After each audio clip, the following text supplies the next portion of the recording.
Please আমাকে মাইরেন না। তোকে তো আমরা খাওয়াইতে নিয়ে আসছি নাকি? এই ওরা একটু খাওন দে তো। ভাই ভাই ভাই কি হচ্ছে এখানে? ও ওকে টিচ করতেছিল, আমি পানিশমেন্ট দিচ্ছি। স্যার আপনার কি মনে হয় আমি ওকে টিচিং করতে পারি স্যার? পরীক্ষার খাতা দেখায়নি স্যার, এই জন্য আমাকে মারতেছে স্যার। ইদানিং অনেক বাড়াবাড়ি করতেছো তুমি, সময় আছে, নিজেকে সংশোধন করো। তুমি নিজের ইচ্ছা মতো ক্যাম্পাসে যা খুশি তাই করছো, সবাই তোমাকে ভয় পায়। তোমার বাবা হচ্ছে এই ভার্সিটির ফাউন্ডার মেম্বারদের একজন, এটা তোমাকে সম্মান করে না। তোমার বাবার সম্মানটাকে তুমি মিস ইউজ করছো। আর ভাল লাগতেছে না, আমার না ক্যাম্পাসে ছেড়ে দিতেই মন চাইতেছে। কেন রে? নীলাদের গ্যাংকে পাশ করানোর দায়িত্ব কি আমার নিতে হবে? জীবনের চাপ মনে হয় অনেক বেড়ে গেল, বুঝলি, গতি কমে যাচ্ছে। তোমাদের রেজাল্ট দিয়েছে গতকাল, বলো কি রেজাল্ট? এই তুমি জানো? স্যার হ্যাঁ, তুমি তো এদের লিডার না, তোমার কি রেজাল্ট হয়েছে একটা, হয়েছে? একটা কি বলো সবাইকে, শুরু। ফেল করেছি কয় সাবজেক্টে ফেল? সব সাবজেক্টে। আরে ফেলের দিক থেকে তুমি লিডার। দেখো, ওর নাম হচ্ছে আব্রাহাম।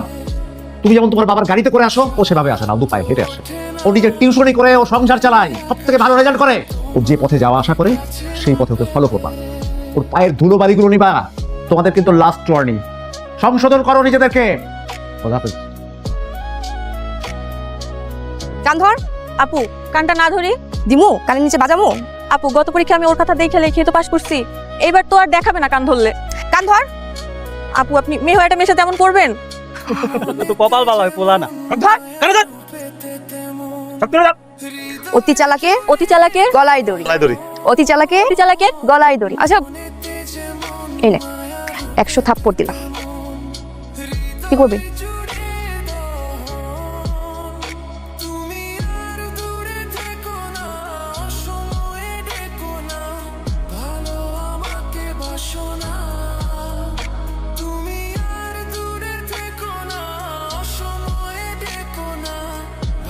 বন্ধু কান দিস না, ওরা আমাদের থেকে অনেক ওভার স্মার্ট।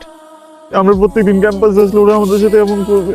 মাসের শেষের দিক না, আমার না পকেটে তেমন একটা টাকা পয়সা নাই। ওরা আমার খাবারটাতে পানি ঢেলে দিচ্ছে, আমার কাছে তো খাবার নেই, টাকা নেই।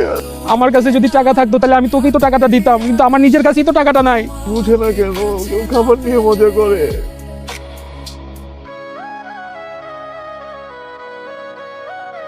কি বং যে দর্শস রে বাইরে ভাই, আমি আপনাদেরকে চিনতেছি না।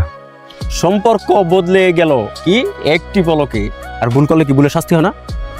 রাতে এখন তোর গারাম খেতে বসছি, আমি একটু খাওয়াটা শেষ করি। কি খাইতেছস? গোশত কই? আয় তোর গোশত আমি খাবো।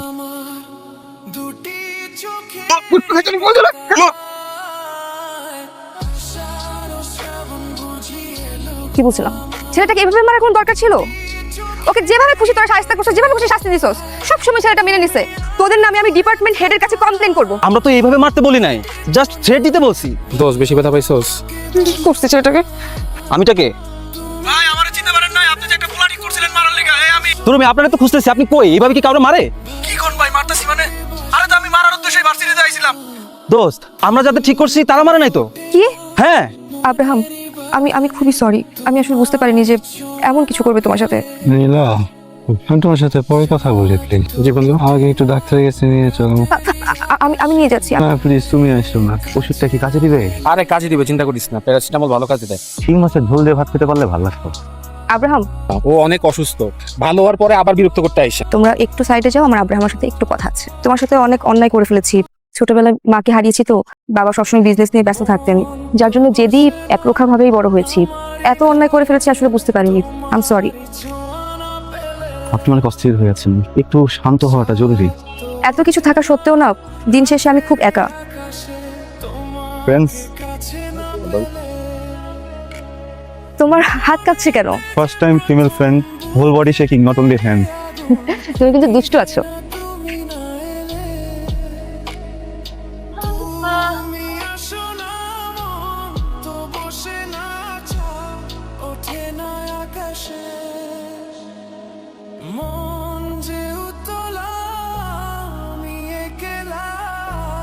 চলেছি বাতাসে, মন তো বসে না আমারই ঘরেতে, তোমারই ছোঁয়া না পেলে। আবার দেখি পাশে ওরা যায় পানি খাওয়াই দেয়, চিপা যায় একসাথে হাঁটে। আর আমি যদি কিছু করতে যাই তাহলে নিলে অনেক ক্রিয়েট করবো আমার সাথে, এটা করা যাবে না।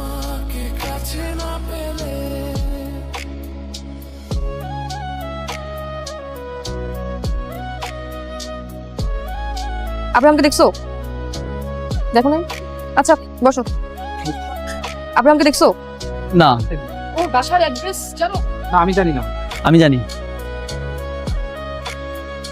মনেতে যেমন মায়া রূপেতে পৃথিবীর প্রত্যেকটা মানুষের জীবনেই অনেক ঘটনা থাকে। জুড়ে আমি আব্রাহাম জীবনের অঙ্ক মিলাইতে গিয়া অনেক সহজ জিনিসটা জটিল বানায় ফেলছি। আমার কাছে মনে হয়েছে পড়াশোনা করে কি হইব চাকরি বাকরি দিয়া, কিন্তু আমার একটা দুর্বলতা হয়েছে, একটা এতিমখানা। ওইটা আসলে আমার না, আমি নিজেই ওইখানে বড় হয়েছি। ওই জায়গার পোলাপাইনিরা দেখলে মনে হয় যে প্রত্যেকটা পোলাপাইনি আমি। পৃথিবীর সব শান্তি মনে হয় ওই এতিমখানাটার ভিতরেই। এতিমখানাটা এখন আমি দেখাশোনা করি, তারা কেউ জানেই না আমার কাম কি। হঠাৎ কইরা আমার এতিমখানা থেকে কয়েকটা বাচ্চা অপহরণ করতে আইছিল এক জানোয়ার, নাম খিসলু। হাতে নাতে পায়া ছুরিটা নকদ পইরা দিছি। পরে জানছি ওইটা ওসমান গনির ছোট ভাই। কিছু বুঝে ওঠার আগে ওসমান গনির পোলাপান দিয়ে আমার তুলে নিল। পরে লইয়া সোজা আমার কাছে আইবে। তারপরে তোরে এবং তোরে তুমি সবাই আমি ছেড়ে দেব। কি কাম জানেন? কিডন্যাপ। একটা মাইয়ারে অপহরণ করতে হবে। নানান ছলায় গলায় আইলাম, ছাত্র সাজলাম, নাটক করলাম, রূপ বদলাইলাম, কিন্তু তারপরেও কাম দ্রুত হইতেছিল না দেখা পোলাপাইন পাড়াইছিল আমরা মার। আজকে যাইতেছি এ অগরে ভরুম, তারপর উঠাম ওই মাইয়ারে, তারপরে বুঝবো ওসমান গনি আমি কি জিনিস।